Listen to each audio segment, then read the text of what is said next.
नमस्ते दोस्तों। आज हम बात करेंगे अपने मन को शांत रखने के कुछ तरीकों पर। अपने मन को शांत रखना जरूरी है क्योंकि इससे हमारे जीवन में सुकून बना रहता है। मन को शांत रखकर हम अपने आसपास के माहौल को भी सुकून भरा बना सकते हैं। चलिए शुरू करते हैं अपने मन की शांति की खोज में। एक समय का हुआ, एक शहर में एक बुज़दिल आदमी रहता था जिसका नाम सिद्धार्थ था। उसका मन हमेशा भयभीत और चिंतित रहता था। एक दिन उसने सुना कि बुद्ध, जो कि एक महान गुरु थे, अपने शिष्यों को निर्भय बनाने में मदद करते हैं। सिद्धार्थ ने सोचा, मैं भी अपने मन को शांत और निर्भय कैसे कर सकता हूं। उसने तय किया कि वह बुद्ध से मिलना चाहेगा। बुद्ध के पास पहुंचने पर सिद्धार्थ ने अपने मन की व्यथा को शेयर की। बुद्ध ने मुस्कुराकर कहा, सिद्धार्थ, जब तेरे मन में भय या चिंता आए तो अपने आप को याद दिलाना शुरू कर कि यह क्षेत्र सिर्फ माया है, सब कुछ अनित्य है, यानी कि टेम्पोरी। अपने आप को इस माया से अलग करके देख और देखेगा कि तेरा मन शांत हो जाएगा। सिद्धार्थ ने बुद्ध के उपदेशों को अपनाया, ध्यान लगाया और धीरे धीरे उसका मन शांत हुआ। उसने समझा कि जीवन में अनेक परिस्थितियां आती हैं, लेकिन उन पर कंट्रोल रखना उसके हाथ में है। इस कहानी से यह सीख मिलती है कि अपने मन को शांत करने के लिए अनित्य, टेम्पोरेरी प्रकृति को समझना जरूरी है और अंतर्मुखी भावनाओं को विकसित करना चाहिए। एक बार की बात है, एक लड़का था जिसका नाम पर्वत था। वह एक छोटे से गांव में रहता था जो एक पहाड़ के नीचे बसा था। पर्वत एक बहुत ही जिज्ञासु लड़का था और वह हमेशा पहाड़ के बारे में जानने के लिए कोशिश करता रहता था। वह अक्सर पहाड़ पर चढ़ता था और उसके आसपास की दुनिया का पता भी लगाता था। एक दिन पर्वत पहाड़ पर चढ़ रहा था, तभी उसे एक गुफा दिखाई दी। वह पहले कभी उस गुफा को नहीं देखा था, इसलिए वह अंदर देखने के लिए उत्सुक था। वह गुफा में घुसा और उसे एक अद्भुत जगह मिली। गुफा में चमकदार पत्थर थे और दीवारों पर अजीब अजीब चित्र थे। पर्वत ने कभी ऐसी जगह नहीं देखी थी। पर्वत गुफा में घूमने लगा और उसने बहुत कुछ सीखा। उसने सीखा कि चमकदार पत्थर हीरे हैं और चित्र प्राचीन लोगों द्वारा बनाए गए थे। उसने यह भी सीखा कि गुफा में एक रहस्यमय शक्ति थी। पर्वत गुफा में काफी समय तक रहा और जब वह बाहर निकला तो वह एक बदला हुआ लड़का था। वह अब एक और दुनिया के बारे में जानता था और वह एक जादूगर बनने का सपना देख रहा था। पर्वत घर चला गया और उसने अपने माता पिता को गुफा के बारे में बताया। उसके माता पिता को विश्वास नहीं हुआ, लेकिन पर्वत ने उन्हें गुफा के बारे में सब कुछ बताया। उन्होंने उसे सुन लिया और उन्होंने उसे गुफा में वापस जाने की अनुमति दी। पर्वत अगले दिन गुफा में वापस चला गया और वह फिर से उसी जगह पर पहुंचा। उसने फिर से गुफा का पता लगाया और उसने और भी अधिक सीखा। उसने सीखा कि हीरे जादुई शक्तियों से भरे हुए थे और चित्र प्राचीन लोगों द्वारा जादू के लिए बनाए गए थे। पर्वत गुफा में कई दिनों तक रहा और उसने बहुत कुछ सीखा। जब वह बाहर निकला तो वह एक शक्तिशाली जादूगर बन गया था। वह अब पहाड़ नहीं था, वह पर्वत था। पर्वत अपने गांव वापस चला गया और उसने अपने लोगों को जादू सिखाना शुरू कर दिया। उसने उन्हें हीरे की जादुई शक्तियों और प्राचीन लोगों के जादू के बारे में बताया। उसने उन्हें बताया कि कैसे वे अपने जादू का उपयोग दुनिया को एक बेहतर जगह बनाने के लिए कर सकते हैं। पर्वत के लोगों ने उसकी बात सुनी और उन्होंने उसका अनुसरण किया। उन्होंने जादू सीखा और उन्होंने अपनी दुनिया को एक बेहतर जगह बनाना शुरू कर दिया। वे खुश और समृद्ध थे और वे पर्वत के आभारी थे। पर्वत कई वर्षों तक गांव में रहा और उसने अपने लोगों को जादू सिखाना जारी रखा। जब वह मर गया तो उसके लोग बहुत दुखी थे। उन्होंने उसे एक महान जादूगर और एक अच्छे नेता के रूप में याद किया। पर्वत की कहानी एक प्रेरणादायक कहानी है। ये बताती है कि अगर हम कड़ी मेहनत करते हैं और अपने सपनों का पीछा करते हैं तो हम कुछ भी हासिल कर सकते हैं। इसलिए अपने सपनों को कभी मत छोड़ो। एक समय की बात है, एक छोटे से शहर में एक लड़का था जिसका नाम अर्जुन था। अर्जुन हमेशा अपने मन की बातें नहीं सुनता था और उसका मन हमेशा इधर उधर भटकता रहता था। एक दिन अर्जुन ने अपने दोस्त से सुना कि ध्यान और आत्मनियंत्रण से आदमी अपने मन को काबू में कर सकता है। लेकिन अर्जुन ने इस पर ध्यान नहीं दिया और सोचा, मुझे तो अपने मन का काबू है, मुझे कुछ भी करने की जरूरत नहीं है। अर्जुन का यह दृष्टिकोण उसे मुश्किल में डालने लगा। उसके पढ़ाई में गिरावट आई, दोस्त उससे दूर हो गए और उसकी फैमिली भी परेशान हो गई। फिर भी अर्जुन अपने मन को नहीं संभाल पा रहा था। एक दिन जब अर्जुन अपने गुरु से मिला, गुरु ने उसे समझाया, अर्जुन, मन को काबू में रखना जरूरी है। तुम्हें अपने लक्ष्य को पाने के लिए अपने मन पर नियंत्रण रखना होगा। अर्जुन ने गुरु की बात को सुना, लेकिन फिर भी उसने कुछ नहीं किया। कुछ समय बाद एक बड़ी मुश्किल आई उसके जीवन में। उसने महसूस किया कि अगर उसने पहले अपने मन को संभाल लिया होता तो ये सब नहीं होता। उसने तब अपने गुरु की बात मानी और ध्यान में लगाया। धीरे धीरे उसने अपने मन को काबू में किया और अपने लक्ष्य की ओर बढ़ना शुरू किया। उसने अपने जीवन को सुधारा, पढ़ाई में इजाफा किया और अपने रिश्तों को भी मजबूत बनाया। इस कहानी से हमें यह सीख मिलती है कि अपने मन को काबू में रखना जरूरी है। अगर हम अपने मन की सुनते हैं और उसे सही दिशा में ले जाते हैं तो हम अपने जीवन में असली तरक्की कर सकते हैं। एक समय की बात है, एक छोटे से शहर में एक लड़का था जिसका नाम अर्जुन था। अर्जुन हमेशा अपने मन की बातें नहीं सुनता था और उसका मन हमेशा इधर उधर भटकता रहता था। एक दिन अर्जुन ने अपने दोस्त से सुना कि ध्यान और आत्मनियंत्रण से आदमी अपने मन को काबू में कर सकता है। लेकिन अर्जुन ने इस पर ध्यान नहीं दिया और सोचा, मुझे तो अपने मन का काबू है, मुझे कुछ भी करने की जरूरत नहीं है। अर्जुन का यह दृष्टिकोण उसे मुश्किल में डालने लगा। उसके पढ़ाई में गिरावट आई, दोस्त उससे दूर हो गए और उसकी फैमिली भी परेशान हो गई। फिर भी अर्जुन अपने मन को नहीं संभाल पा रहा था।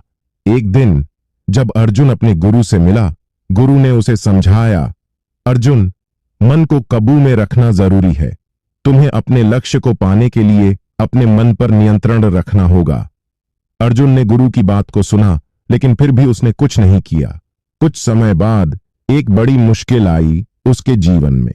उसने महसूस किया कि अगर उसने पहले अपने मन को संभाल लिया होता तो ये सब नहीं होता। उसने तब अपने गुरु की बात मानी और ध्यान में लगाया। धीरे धीरे उसने अपने मन को काबू में किया और अपने लक्ष्य की ओर बढ़ना शुरू किया। उसने अपने जीवन को सुधारा, पढ़ाई में इजाफा किया और अपने रिश्तों को भी मजबूत बनाया। इस कहानी से हमें यह सीख मिलती है कि अपने मन को काबू में रखना जरूरी है। अगर हम अपने मन की सुनते हैं और उसे सही दिशा में ले जाते हैं तो हम अपने जीवन में असली तरक्की कर सकते हैं। एक समय की बात है, एक गांव में एक लड़की रहती थी जिसका नाम मीरा था। मीरा का मन हमेशा इधर उधर भटकता रहता था। वह अपने मन की बातें नहीं सुनती थी और हमेशा किसी न किसी चिंता में रहती थी। एक दिन मीरा के दोस्त ने उसे एक प्रभु के सत्संग में जाने के लिए कहा। दोस्त ने कहा, मीरा, इस सत्संग में हम अपने मन को शांत और नियंत्रित करने का तरीका सीख सकते हैं। लेकिन मीरा ने इग्नोर किया और कहा, मुझे किसी सत्संग की जरूरत नहीं है, मेरा मन तो बिल्कुल ठीक है। कुछ समय बाद मीरा के जीवन में मुश्किलें आने लगीं। उसकी पढ़ाई में गिरावट आई, दोस्त दूर हो गए और परिवार भी परेशान था। मीरा ने तब रियलाइज किया कि उसने अपने मन को काबू में नहीं रखा। तब मीरा ने अपने दोस्त की बात याद की और डिसाइड किया कि अब वह अपने मन को सत्संग के माध्यम से काबू में करेगी। वह सत्संग में गई और वहां से एक नया दृष्टि कौशल सीखने लगी। धीरे धीरे मीरा ने अपने मन को समझा, उसकी बातें सुनी और उसे शांत किया। उसने अपने विचारों को सुधारा और आगे बढ़ने के लिए नए लक्ष्य तय किए। इस कहानी से हमें यह सीखने को मिलता है कि अपने मन को काबू में न रखने से हमें खुद को कितनी हानि होती है। कभी कभी हम अपने मन के इश्यूओं में उलझे रहते हैं जो हमारे लिए नुकसान कर सकते हैं। इसलिए अपने मन को नियंत्रित रखना जरूरी है ताकि हम अपने जीवन में असली तरक्की कर सकें। एक समय की बात है, बुद्ध एक सुंदर वन में प्रवास कर रहे थे। उनके साथ अनेक शिष्य भी थे जो उनके उपदेशों का अनुसरण करते थे। एक दिन बुद्ध ने अपने शिष्यों से एक वृक्ष के नीचे बैठकर एक कहानी सुनाई। उन्होंने कहा, एक समय का एक सुंदर उदाहरण है। एक छोटा सा पक्षी था जिसका नाम चित्रांगदा था। चित्रांगदा हमेशा उड़ान भरता रहता था, लेकिन एक दिन उसके पंख टूट गए। अब वह उड़ नहीं सकता था और उसने अपना सारा स्वभाव खो दिया। बुद्ध ने अपने शिष्यों से पूछा, क्या चित्रांगदा का दुहक पंखों का टूटना था या उसके इस दुहक का कारण उसके विचारों में था? शिष्य ने उत्तर दिया, भगवान, पंखों का टूटना तो एक व्यक्ति के लिए दुखद होता है, लेकिन उसके इस दुहक का कारण उसके विचारों में था। बुद्ध ने मुस्कुराया और कहा, बिल्कुल सही कहा तुमने। चित्रांगदा ने अपने पंख खो दिए, लेकिन उसने कभी हार नहीं मानी। उसने अपने विचारों को सुधारा, खुद को स्वीकार किया और अपने आप को नए तरीके से विकसित किया। उसने सीखा कि असली आजादी विचारों में है और मानव को अपने विचार से ऊपर उठाकर उसने अपने आप को पार किया। इससे हमें यह सीख मिलता है कि हमारे विचार ही हमारे जीवन को काबू में रख सकते हैं, चाहे कितनी भी असली परेशानियां आएं। एक समय का एक छोटा सा गांव था जहां दो दोस्त काम करते थे। एक का नाम सिद्धार्थ था, जो एक गरीब परिवार से था, और दूसरे का नाम राहुल था, जो एक अमीर व्यक्ति के घर का बेटा था। सिद्धार्थ गरीबी में भी खुश रहता था और अपने मेहनती काम से अपने परिवार की मदद करता था। राहुल को लगता था कि अमीर होने के बावजूद उसके पास बहुत कम समय होता था और वह कभी अपने परिवार के साथ गुणवत्ता वाला समय बिता नहीं पाता था। एक दिन दोनों दोस्त एक पेड़ के नीचे बैठकर अपने जीवन के बारे में बातें कर रहे थे। सिद्धार्थ ने कहा, देखो राहुल, पैसा जरूरी है, लेकिन कभी कभी हमें अपने रिश्तों को भी समझना चाहिए। तुम जितना समय अपने काम में लगाते हो, मैं अपने परिवार के साथ लगाता हूं। राहुल ने सोचा और समझा कि दोस्त सही कह रहा है। उसने फैसला किया कि वह अपने जीवन में एक संतुलन बनाएगा। उसने अपने काम में भी मेहनत की, लेकिन अपने परिवार के साथ बिताए पलों को भी महत्व दिया। इससे उन दोनों के जीवन में एक नया भेदभाव नहीं था। सिद्धार्थ ने दिखाया कि संपत्ति सिर्फ धन में नहीं होती, बल्कि प्रेम और संवेदना में भी है। और राहुल ने सीखा कि कभी कभी आपके पास जो होता है वही आपको सच्ची खुशी देता है। जमाने के एक छोटे से गांव में एक बूढ़ी औरत रहती थी जिसका नाम सुधा था। उसने अपने जीवन में कभी आसान रास्ते नहीं चुना। एक दिन उसने अपने आसपास के बच्चों को एक कहानी सुनाई। एक समय की बात है, एक सुंदर वन में एक फूल खिलने के लिए बेकरार था, मगर फूल ने अपने आप को कमजोर महसूस किया और सोचने लगा कि वह क्या कमाल का काम कर सकता है। उसने अपने पत्ते हिलाना शुरू किए और कहा, मैं असलियत में एक सुंदर फूल हूं, सबको यह दिखाना होगा। फूल की यह कहानी सुनकर गांव के बच्चों ने भी अपने आप को बहुत कमजोर महसूस किया। सुधा ने मुस्कुराकर कहा, जीवन में हमें अपने असलियत को पहचानना चाहिए। हर एक व्यक्ति में कुछ खास है, बस उसे दिखाने की जरूरत है। इस कहानी ने सबको इंस्पायर किया और वे अपने टैलेंट को पहचानने लगे। सुधा ने सबसे कह दिया, हर एक दिन एक नया फूल खिलता है, बस हमें उसे देखने की नजर होनी चाहिए। इस कहानी से हमें यह सीख मिलता है कि हर व्यक्ति में कुछ खास है, बस उसे पहचानना जरूरी है। एक बार की बात है, एक गरीब औरत थी जिसका नाम सरस्वती था। वह एक छोटे से गांव में अपने पति और दो छोटे बच्चों के साथ रहती थी। उसके पति एक मजदूर थे, लेकिन वह ज्यादा पैसे नहीं कमाते थे। सरस्वती को अपने परिवार का समर्थन करने के लिए कड़ी मेहनत करनी पड़ती थी। वह अमीर लोगों के घरों में नौकरानी के रूप में काम करती थी। एक दिन सरस्वती के पति की एक दुर्घटना में चोट लग गई। वह काम करने में असमर्थ थे और परिवार की आय पूरी तरह से बंद हो गई। सरस्वती को चिंता थी कि वह अपने परिवार को कैसे खिलाएगी। सरस्वती ने अपना खुद का व्यवसाय शुरू करने का फैसला किया। वह हमेशा खाना बनाना अच्छा करती थी, इसलिए उसने घर का बना खाना बेचने का फैसला किया। उसने अपने पड़ोसियों और दोस्तों को खाना बेचना शुरू किया। उसका खाना इतना स्वादिष्ट था कि जल्द ही गांव में लोकप्रिय हो गया। सरस्वती का व्यवसाय तेजी से बढ़ा। उसने स्थानीय बाजार में अपना खाना बेचना शुरू किया। उसने इवेंट्स की भी केटरिंग शुरू की। सरस्वती एक अच्छी कमाई करने में सक्षम थी और अपने परिवार का समर्थन कर सकती थी। सरस्वती की कहानी हम सभी के लिए एक प्रेरणा है। यह दिखाता है कि अगर हम कड़ी मेहनत करने और अपने सपनों को कभी नहीं छोड़ने के लिए तैयार हैं, तो गरीबी को दूर करना और सफलता प्राप्त करना संभव है। एक बार की बात है, एक गरीब औरत थी जिसका नाम आयशा था। वह एक छोटे से गांव में अपने माता पिता और छोटे भाई बहनों के साथ रहती थी। उसके पिता एक किसान थे, लेकिन खेत बहुत उपजाऊ नहीं था और वे अक्सर किसी तरह का गुजारा करते थे। आयशा एक बुद्धिमान और जिज्ञासु लड़की थी। वह अपने आसपास की दुनिया के बारे में जानना पसंद करती थी। वह एक वैज्ञानिक बनने का सपना देखती थी, लेकिन वह जानती थी कि अपने परिवार की वित्तीय स्थिति के कारण उसे अपना लक्ष्य हासिल करना मुश्किल होगा। एक दिन आयशा के पिता बीमार पड़ गए।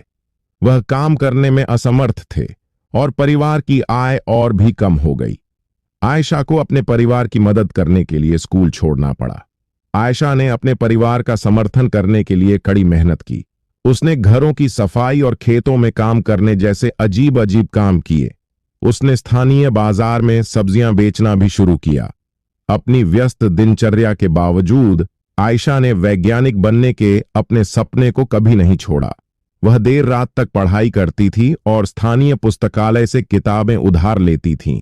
उसने घर पर भी अपने स्वयं के प्रयोग करना शुरू कर दिया। कई सालों की कड़ी मेहनत और दृढ़ संकल्प के बाद आयशा ने आखिरकार अपने सपने को हासिल कर लिया। वह विश्वविद्यालय में दाखिला लिया और वैज्ञानिक बन गई। उन्होंने विज्ञान के क्षेत्र में महत्वपूर्ण योगदान दिया। आयशा की कहानी हम सभी के लिए एक प्रेरणा है। यह दिखाता है कि अगर हम अपने दिमाग में रखते हैं और अपने सपनों को कभी नहीं छोड़ते हैं, तो कुछ भी संभव है। यह भी दिखाता है कि हमारे जुनून का पालन करना महत्वपूर्ण है, भले ही यह मुश्किल हो। एक बार की बात है, एक लड़का था जिसका नाम पर्वत था। वह एक छोटे से गांव में रहता था जो एक पहाड़ के नीचे बसा था। पर्वत एक बहुत ही जिज्ञासु लड़का था और वह हमेशा पहाड़ के बारे में जानने के लिए कोशिश करता रहता था। वह अक्सर पहाड़ पर चढ़ता था और उसके आसपास की दुनिया का पता भी लगाता था।